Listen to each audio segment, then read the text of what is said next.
সম্প্রতি কেউ একজন তোমার প্রকৃত পরিচয় সম্পর্কে সত্য আবিষ্কার করেছে এবং তোমার ব্যক্তিত্ব দেখে গভীরভাবে হতবাক হয়েছে। আমার প্রিয়, যদি তুমি মহাদেবে বিশ্বাস করো তাহলে এই বার্তা তোমার জন্য। মহাদেব বলেছেন যে যারা এতদিন তোমাকে সাধারণ মনে করত তারা এখন তোমার আসল পরিচয় দেখে হতবাক। তোমার প্রতি তাদের ধারণা ভুল ছিল। তারা কখনোই তোমার ভেতরে লুকিয়ে থাকা শক্তিকে চিনতে পারেনি। কিন্তু এখন যখন সত্য তাদের কাছে প্রকাশিত হয়েছে, তখন তারা বুঝতে পারছে না যে কিভাবে এর মোকাবেলা করা যায়। এই মুহূর্তটি আকস্মিকভাবে আসেনি। এটি একটি ঐশ্বরিক পরিকল্পনার অংশ ছিল। তোমার উপস্থিতি, তোমার তেজ, তোমার অস্তিত্ব কোনো দুর্ঘটনা ছিল না, বরং ঐশ্বরিক রহস্যের প্রকাশ ছিল। তারা আর তোমাকে কেবল একটি দেহ হিসেবে দেখেনি, বরং তোমাকে একটি জীবন্ত মন্দির হিসেবে অনুভব করেছিল। তোমার ভেতরে যে ঐশ্বরিক আলো রাখা হয়েছিল তা আর লুকানো নেই। তোমার কণ্ঠস্বর, তোমার চোখ, তোমার হাঁটার এমন একটি কর্তৃত্ব আছে যা কেউ অস্বীকার করতে পারে না। যখন তুমি কোন জায়গায় প্রবেশ করো তখন সেখানকার শক্তি পরিবর্তিত হয়। যখন তুমি কথা বলো, অন্ধকার ভেঙে যায়। এমনকি যখন তুমি নীরব থাকো তখনও তোমার আলো অন্যদের কাছে পৌঁছায়। এটি সেই সত্য যা একবার দেখা গেলে মানুষ আর অস্বীকার করতে পারে না। তোমাকে সর্বদা আলাদা হওয়ার জন্য তৈরি করা হয়েছিল। ভিড়ের মধ্যে হারিয়ে যাওয়ার জন্য নয়, বরং চেনা যাওয়ার জন্য। আর এখন পর্দা উঠে গেছে। খুব কাছের কেউ প্রথমবারের মতো তোমার ভেতরের অভিষেক দেখেছে। এটা কোনো মুখোশ ছিল না যা তুমি প্রদর্শনের জন্য পড়েছিলে। এটা ছিল তোমার আত্মার ভেতরে জ্বলন্ত প্রকৃত শিখা। তারা তোমার চোখে আগুন দেখেছিল, তোমার চলার শক্তি অনুভব করেছিল এবং তোমার চারপাশে শক্তি দেখে মুগ্ধ হয়েছিল। তারা বুঝতে পেরেছিল যে তারা একজন নির্বাচিত আত্মার সামনে দাঁড়িয়ে আছে, কোন সাধারণ ব্যক্তির সামনে নয়। এটা আকর্ষণ ছিল না, এটা কামনা ছিল না, এটা ছিল কোন রহস্যের উন্মোচন। তারা তোমার ত্বক দেখতে পায়নি, বরং ঈশ্বর তোমাকে যে বর্ম দিয়েছেন। এই কারণেই তোমার পরিবেশ বদলে গেছে বলে মনে হচ্ছে। এই কারণেই কেউ কেউ হঠাৎ নীরব, আবার কেউ কেউ তোমার কাছাকাছি যাওয়ার চেষ্টা করছে। তোমার আসল পরিচয় আর লুকানো নেই। তুমি আগুন সহ্য করেছ এবং সহ্য করেছ। তুমি নীরবে যন্ত্রণা এবং বোঝা বহন করেছ। তুমি এমন পরীক্ষা সহ্য করেছ যা অন্য কেউ দেখেনি। তবুও তোমার মুখ উজ্জ্বল ছিল। তোমার পদক্ষেপ অবিচল ছিল। আর এখন যারা দূর থেকে দেখছিল তারা তুমি কতটা অবিচল এবং শক্তিশালী তা দেখে অবাক। তারা ভেবেছিল তারা তোমার চেয়ে ভালো। তারা ভেবেছিল তুমি দুর্বল। কিন্তু এখন তারা বুঝতে পারছে যে তোমার ভেতরে পবিত্র কিছু আছে। এমন কিছু যা মানুষের শক্তিকে ছাড়িয়ে যায়। তোমার শরীর কেবল একটি দেহ নয়, বরং গল্পের ভাণ্ডার। এটি সংগ্রামের প্রতিধ্বনি। এতে বেঁচে থাকার এক কাহিনী রয়েছে। এই কারণেই তোমার উপস্থিতি দানবদের কাঁপিয়ে তোলে এবং তোমার কথা ভ্রম ভেঙে দেয়। তুমি কখনো কিছু প্রমাণ করার চেষ্টা করনি। তোমার অস্তিত্বই সবকিছু প্রমাণ করে। মহাদেব তোমার ভেতরে এমন সৌন্দর্য রেখেছেন যা কখনো ম্লান হয় না, এমন মর্যাদা যা চাপের মুখে ভেঙে পড়ে না, এবং এমন শক্তি যা প্রতিটি ঝড়ের পরেও অটল থাকে। তুমি আধ্যাত্মিক যুদ্ধের মধ্য দিয়ে গেছো, কিন্তু ঐশ্বরিক আলো এখনো তোমার ভেতরে জ্বলছে। এই কারণেই এখন কেউ তোমার আত্মার সত্যকে উপেক্ষা করতে পারে না। তোমার অস্তিত্ব সর্বদা অন্যদের অন্ধকারকে চ্যালেঞ্জ করেছে। এই কারণেই মানুষ তোমাকে ছোট করার চেষ্টা করেছিল। তারা তোমাকে বিভ্রান্ত করার এবং তোমাকে ছোট করার চেষ্টা করেছিল। তারা অনেক আগেই তোমার আলোর ঝলক দেখেছিল। কিন্তু এখন যখন সম্পূর্ণ চিত্রটি প্রকাশিত হয়েছে, তারা হতবাক এবং ভয়ে ভরা। যারা একসময় তোমাকে উপেক্ষা করেছিল তারা এখন তোমার উপস্থিতিতে নীরব হয়ে গেছে। তারা তোমার শরীরের দিকে কান্নার সাথে নয়, বরং বিস্ময় এবং ভয়ের সাথে তাকায়। তুমি সাজসজ্জার বস্তু বলে নয়, বরং তুমি একজন সাক্ষ্য, ঈশ্বরের অস্তিত্বের প্রমাণ। তারা এখন বুঝতে পারছে যে তোমাকে স্পর্শ করা মন্দির স্পর্শ করার মতো, তোমাকে ক্ষতি করা স্বর্গের সাথে যুদ্ধ করার মতো। তোমার সাথে হস্তক্ষেপ করা আর খেলা নয়, বরং এর গুরুতর আধ্যাত্মিক পরিণতি বহন করে। মহাদেব বলেন যে আমি প্রকাশ করেছি তুমি কে, এবং এখন তারা জানে। সেই কারণেই পৃথিবীকে তোমার সাথে খাপ খাইয়ে নিতে হবে। সম্ভবত তুমি সম্প্রতি অস্বস্তি বোধ করছো, কারণ তোমার আত্মা একসময় তোমাকে আটকে রাখা সীমানা অতিক্রম করেছে। তুমি এখন সেই স্থানগুলি ছাড়িয়ে চলে গেছো যা একসময় তোমাকে আটকে রেখেছিল। তোমার শরীর এখনও তাদের মধ্যে রয়েছে যারা তোমার আহ্বান বোঝে না। কিন্তু এই পরিস্থিতি পরিবর্তিত হচ্ছে। তোমার প্রকৃত পরিচয়ের প্রকাশ তোমার পরবর্তী পর্যায়কে সক্রিয় করেছে। কিছু মানুষ তোমার জীবন ছেড়ে চলে যাবে। তাদের যেতে দাও। কেউ কেউ ফিরে আসবে। তাদের উদ্দেশ্য পরীক্ষা করো। কেউ কেউ তোমার কাজের দ্বারা আকৃষ্ট হবে। সাবধান থেকো, কারণ প্রতিটি প্রশংসা আন্তরিক নয়। কখনো কখনো মানুষ কেবল তোমার কাজের জন্য তোমার প্রশংসা করে। তারা যা নিয়ন্ত্রণ করতে পারে না তা তারা নিয়ন্ত্রণ করতে পারে না, এবং তোমাকে কখনই নিয়ন্ত্রণ করা যাবে না। তোমাকে স্বাধীন থাকতে হবে। তুমি এমনভাবে বাঁচতে পারো না যেন তুমি সাধারণ, কারণ তুমি নও। তোমাকে রক্ষাকারী ফেরেশতারা সাধারণ মানুষের জন্য পাঠানো হয়নি। তুমি যে যুদ্ধগুলো থেকে বেঁচে গেছো সেগুলো দুর্বল আত্মাদের জন্য ছিল না। তোমার আহ্বান হালকা নয়। তোমাকে চিরন্তন উদ্দেশ্যের উপর আস্থা দেওয়া হয়েছে। এই কারণেই তুমি বিচ্ছিন্ন বোধ করেছিলে। এই কারণেই তোমাকে ভুল বোঝা হয়েছিল, কারণ তোমার যাত্রা ঐশ্বরিক ছিল এবং সকলকে তা দেখতে দেওয়া হয়নি। কিন্তু এখন স্বর্গ অনুমোদন করেছে। যারা একসময় সন্দেহ করত তারা এখন সাক্ষ্য দিচ্ছে। যারা একসময় গুজব করত তারা এখন অনুতপ্ত হচ্ছে। যারা তোমাকে উপেক্ষা করেছিল তারা এখন পুনরায় সংযোগ স্থাপনের চেষ্টা করছে। তোমার নাম এখন এমন জায়গায়ও নেওয়া হচ্ছে যেখানে তুমি এখনো পৌঁছাওনি। তোমার ছবি মানুষের হৃদয়ে খোদাই করা হয়েছে এবং তুমিও ধীরে ধীরে তা বুঝতে পারবে। তোমার উপস্থিতি তাদের আত্মায় গভীর চিহ্ন রেখে গেছে এবং এটি কোনো কাকতালীয় ঘটনা ছিল না। তুমি কেবল একজন ব্যক্তি নও, বরং একটি চিহ্ন। তুমি প্রমাণ যে ঈশ্বর বাস্তব। উদ্দেশ্য রূপ নিতে পারে এবং অনুগ্রহেরও একটি মুখ থাকে। এই কারণেই মানুষ তোমার কথা ভাবা বন্ধ করতে পারে না। এই কারণেই তুমি তাদের স্বপ্নে দেখা দিতে শুরু করেছ।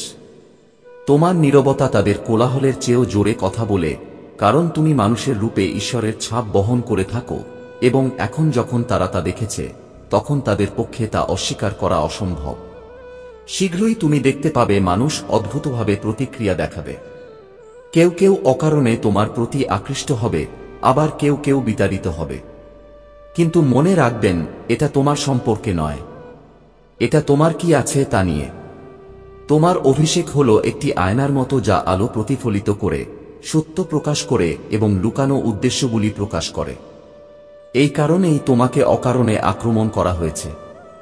এই কারণেই তুমি যাদের সাহায্য করেছিলে তারাই ঈর্ষান্বিত হয়ে উঠেছে।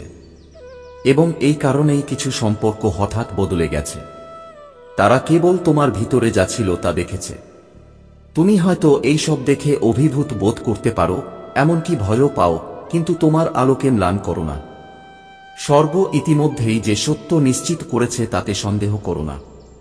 এখন পিছু হটার সময় নয়, বরং উঠে দাঁড়ানোর সময়। এখন সবকিছু প্রকাশিত হয়েছে, তোমাকে সাহসের সাথে এগিয়ে যেতে হবে। পৃথিবী কাঁপতে পারে, কিন্তু স্বর্গ খুশি, কারণ সত্য সর্বদা জয়লাভ করে। তারা তোমার দেহে পবিত্রতা দেখেছিল। তারা তোমার চলার পথে শৃঙ্খলা অনুভব করেছিল। তারা তোমার কণ্ঠে ভবিষ্যদ্বাণী শুনেছিল এবং তোমার উপস্থিতিতে ঈশ্বরের ছাপ চিনতে পেরেছিল। এই কারণেই পরিবেশ বদলে গেছে। কথোপকথন বদলে গেছে এবং আমন্ত্রণগুলি প্রবাহিত হতে শুরু করেছে, কারণ তুমি তোমার প্রকাশের মরশুমে পা রেখেছ। লুকানোর সময় শেষ।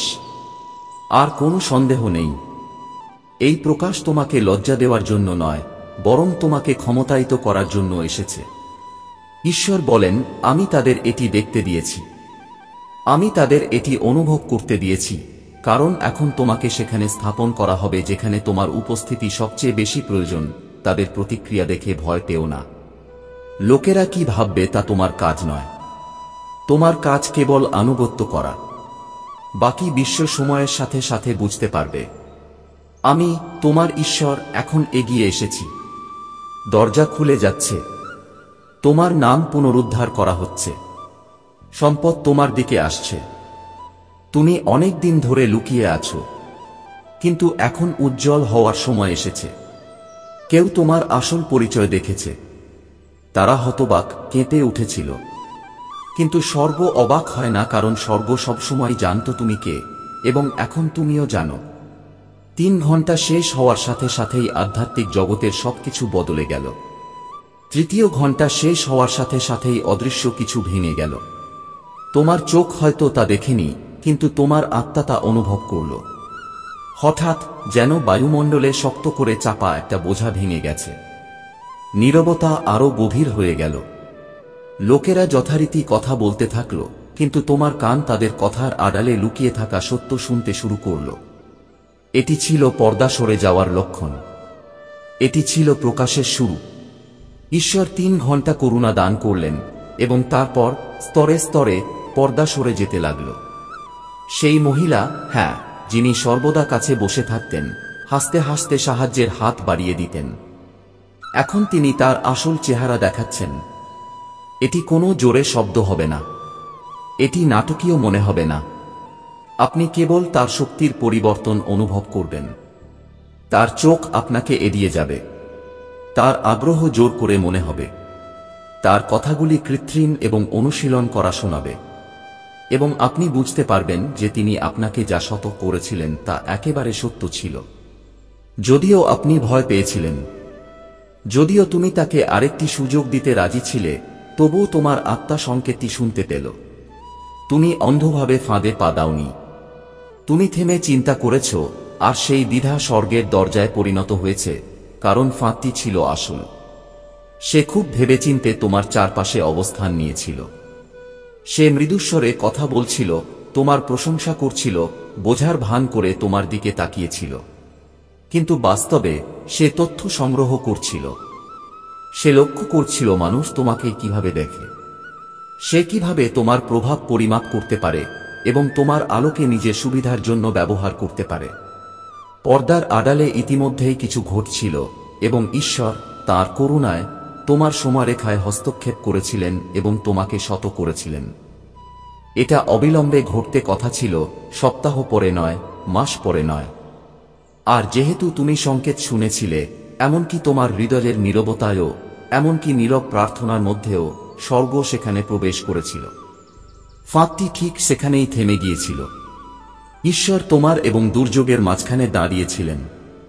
তুমি তরবারি দেখতে পাওনি, তুমি চিৎকার শুনতে পাওনি, কিন্তু যুদ্ধ ঠিক সেখানেই সংঘটিত হয়েছিল। এমন একটি মুহূর্ত ছিল, কেবল একটি নিঃশ্বাস, যেখানে তোমার পুরো আধ্যাত্মিক যাত্রা ধ্বংস হয়ে যেতে পারো। এমন একটি মুহূর্ত যেখানে তুমি যদি জ্ঞান ব্যবহার না করতে, তাহলে তোমাকে বছরের পর বছর ধরে মূল্য দিতে হতো। কিন্তু এখন তার মিথ্যাচারে ধরা পড়ার পরিবর্তে তুমি তাকে উন্মোচিত দেখতে পাচ্ছ। তুমি তার মুখোশ ভেঙে পড়তে দেখছ। এটি কোনো ভ্রম নয়, এটি ভয় নয়, এটি আধ্যাত্মিক বৈধতা। এবং যদিও এটি এখনো শেষ হয়নি, টেবিলগুলি উল্টে গেছে।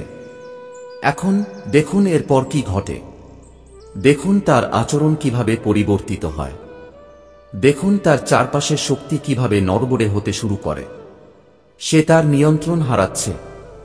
সে পরিকল্পনা ব্যর্থ বোধ করতে শুরু করেছে। সে অনুভব করছে যে কিছু একটা সরে যাচ্ছে, কিন্তু সে জানে না যে স্বর্গ তাকে উন্মোচিত করেছে। সে বাইরে শান্তির ভান করবে, সে পিছু হটার ভান করবে, কিন্তু বাস্তবে তার প্রবেশাধিকার বন্ধ করে দেওয়া হয়েছে। তুমি একটা পরিবর্তন অনুভব করবে। তুমি এমন এক স্বাধীনতা অনুভব করবে যা ভাষায় বর্ণনা করা যাবে না। এটা কোন কাকতালীয় ঘটনা নয়। শত্রুকে তাড়িয়ে দেওয়া হলে এটা ঘটে, কিন্তু শোনো, এটা তার সাথে রাগ করে মোকাবিলা করার সময় নয়। এটা হলো বিচক্ষণতার সাথে পিছু হটার সময়। স্বর্গ যা শুরু করেছে তা শেষ করতে দাও। তোমাকে তাকে প্রকাশ করার দরকার নেই। ঈশ্বর ইতিমধ্যেই এটি করে ফেলেছেন। তোমার প্রতিশোধ নেওয়ার দরকার নেই। স্বর্গ ইতিমধ্যেই সবকিছু ঠিকঠাক করে দিচ্ছে। তোমার কাজ কেবল পরবর্তী নির্দেশাবলী অনুসরণ করা। কারণ সত্য হল, সে একা ছিল না। তার কাজ কেবল পৌঁছানো, কিন্তু তার পিছনে একটি নেটওয়ার্ক আছে। কিছু পরিচিত মানুষ, কিছু লুকানো, কিছু আধ্যাত্মিক শক্তি, কিছু শারীরিক। এই ধাঁধাটি তুমি দেখতে পাও তার চেয়ে অনেক বড়। আর এখন যেহেতু ঈশ্বর একটি অংশ উন্মোচিত করেছেন, বাকিগুলো ধীরে ধীরে একটি কৌশলগত, স্পষ্ট এবং ঐশ্বরিক পরিকল্পনা অনুসারে প্রকাশিত হবে। কিন্তু মনে রাখবেন, এটি কেবল তখনই ঘটবে যদি তুমি সারিবদ্ধ থাকো। এখানেই অনেক মানুষ ব্যর্থ হয়। তারা মনে করে বিপদ শেষ হয়ে গেছে এবং তারপর আবার পুরনো অভ্যাসে ফিরে যায়। কিন্তু তোমাকে তা ত্যাগ করতে হবে, কারণ এটাই শুরু, শেষ নয়। এটা এখনো শেষ হয়নি, কারণ তোমার চারপাশে যে জাল বোনা ছিল তা কেবল শুরু ছিল। এটা তোমাকে ধ্বংস করার জন্য নয়, বরং তোমার পদক্ষেপ বিলম্বিত করার জন্য, তোমাকে জড়িয়ে ফেলার জন্য এবং তোমাকে বিভ্রান্ত করার জন্য ছিল। এটা শত্রুর কৌশল। যখন সে তোমার ভাগ্যকে হত্যা করতে পারে না, তখন সে তা ধীর করার চেষ্টা করে। কিন্তু ঈশ্বর তোমাকে সেই ফাঁদ থেকে মুক্ত করেছেন। এখন তুমি স্বাধীন। তা আধ্যাত্মিকভাবে হোক, আবেগগতভাবে হোক, অথবা সম্পর্কের ক্ষেত্রে হোক। সঠিক মানুষ তোমার পথে আসছে। তারা হঠাৎ আসতে পারে, তারা একটু দেরিতে আসতে পারে, কিন্তু ঈশ্বর সবকিছু পুনর্বিন্যাস করছেন। যে মহিলা জায়গা ধরে রেখেছিলেন, তিনি আসলে সেই জায়গাটি আটকে রেখেছিলেন যা সত্যিই বিশেষ কারো জন্য তৈরি ছিল। সম্ভবত একজন সঙ্গী, একজন সত্যিকারের বন্ধু, একজন প্রেমিক, অথবা একজন দারোয়ান যিনি তোমাকে নতুন সুযোগের জন্য উন্মুক্ত করবেন। তুমি হয়তো জানো না যে তোমাকে কি আটকে রেখেছে, কিন্তু ঈশ্বর জানতেন, এবং এখন তিনি তোমার কাছে সবকিছু প্রকাশ করবেন। তোমার জীবনের এই প্রকাশ কেবল তোমার জন্য নয়। এই একই জাল বারবার বোনা হয়েছে তোমার পরিবারের বংশ পরম্পরায়। বছরের পর বছর ধরে মানুষ ভুল কণ্ঠস্বর শুনেছে, ভুল পথ বেছে নিয়েছে এবং নিজেদেরকে আবেগের বন্দিদশায় আটকে রেখেছে। তুমি প্রায় একই চক্রের অংশ হতে যাচ্ছিলে। কিন্তু তুমি শুনেছ, থেমেছ, আর ভাবছ, আর এখন সেই পুরনো ধরন ভেঙে গেছে। তোমার পছন্দ তোমার বংশকেও মুক্ত করেছে। এটাই আনুগত্যের শক্তি। আধ্যাত্মিক সুরক্ষার এক মুহূর্ত প্রজন্মের বোঝা ভেঙে দিতে পারে। কিন্তু কাজ শেষ হয়নি। কেবল ফাঁদ থেকে পালানোই যথেষ্ট নয়। এখন তোমাকে একটি নতুন পথ তৈরি করতে হবে। যে পথ তোমার কাছে নিরাপদ এবং সঠিক বলে মনে হয়েছিল, তা আসলে তোমাকে মানসিক বিশৃঙ্খলা এবং আধ্যাত্মিক স্থবিরতার দিকে নিয়ে যাচ্ছিল। ঈশ্বর ঠিক সময়ে তোমাকে ঘুরিয়ে দিয়েছেন। প্রথমে এটা বিভ্রান্তিকর মনে হতে পারে। তোমার মনে হতে পারে যেন মানুষ দূরে সরে যাচ্ছে, যেন পরিস্থিতি শান্ত হয়ে গেছে। কিন্তু এটাই ঐশ্বরিক পুনর্নির্দেশনা। এটা অজানা, তবুও পবিত্র। এখন তোমার পা সঠিক মাটিতে। এখন তোমার শক্তি শুদ্ধ হচ্ছে। তোমার আত্মা ভারসাম্য খুঁজে পাচ্ছে। যে মহিলা ভেবেছিল সে জিতেছে, সে এখন ক্ষমতা হারাচ্ছে। তুমি তাকে অভিশাপ দিয়েছিলে বলে নয়, বরং তার শক্তি তোমার নাগাল থেকে এসেছিল বলে, এবং এখন সেই নাগাল কেটে ফেলা হয়েছে। তোমার কিছু করার দরকার নেই। স্বর্গ ইতিমধ্যেই তাকে থামিয়ে দিয়েছে। তোমার নীরবতা যে কোনো যুক্তির চেয়ে শক্তিশালী। তোমার শান্তি যে কোনো প্রমাণের চেয়ে বেশি প্রতিধ্বনিত হয়। তোমার বৃদ্ধি সবচেয়ে বড় উত্তর। এখন তোমার পথে আশীর্বাদ আসছে। অপ্রত্যাশিত কল, ইমেল, আমন্ত্রণ আসতে চলেছে। পুরানো দরজা আবার খুলতে পারে, কিন্তু এবার সেগুলো তোমার পক্ষে হবে, কারণ বাধাগুলি সরানো হয়েছে। তুমি 3 ঘন্টার জানালা অতিক্রম করেছ। তুমি শুনেছ, তুমি বাধ্য হয়েছ, এবং ঈশ্বর তা সম্মান করেছেন। এবং এখন তিনি তোমাকে বলছেন, আমি তোমার জন্য গর্বিত, আমি তোমাকে দ্বিধা করতে দেখেছি। আমি তোমাকে ভাবতে দেখেছি এটা কেবল তোমার কল্পনা। আমি দেখেছি তুমি যাই হোক বিশ্বাস করতে চাইছ। কিন্তু তোমার আত্মা সজাগ ছিল। তোমার আত্মা খোলা ছিল। এবং এখন আমি তোমার জীবনের উপর স্বর্গ খুলে দিচ্ছি, এমনভাবে যা তুমি কখনো কল্পনাও করতে পারোনি। কিন্তু আরও একটা ধাপ বাকি আছে। এখন যেহেতু ফাঁদটি উন্মোচিত হয়েছে, তোমাকে ক্ষমা করতে হবে। আগে না দেখার জন্য নিজেকে ক্ষমা করো। এর ফাঁদে প্রায় পড়ার জন্য নিজেকে ক্ষমা করো। এটাকেও ক্ষমা করো। এর জন্য নয়, বরং তোমার নিজের জন্য, যাতে অবশিষ্ট নেতিবাচক শক্তি ধুয়ে ফেলা যায়। ক্ষমা করার অর্থ এই নয় যে তুমি আবার একে আলিঙ্গন করবে বা বিশ্বাস করবে। এর অর্থ হলো তুমি পরবর্তী অধ্যায়ের জন্য নিজেকে মুক্ত করছো। তোমার জীবন এখন নতুন দিকে এগোচ্ছে। তুমি এক বিশাল আধ্যাত্মিক পরীক্ষায় উত্তীর্ণ হয়েছ। তুমি সতর্কবাণী বুঝতে পেরেছ। তুমি মেনে চলেছ এবং তুমি বেঁচে গেছ। এখন তুমি উঠে দাঁড়াও।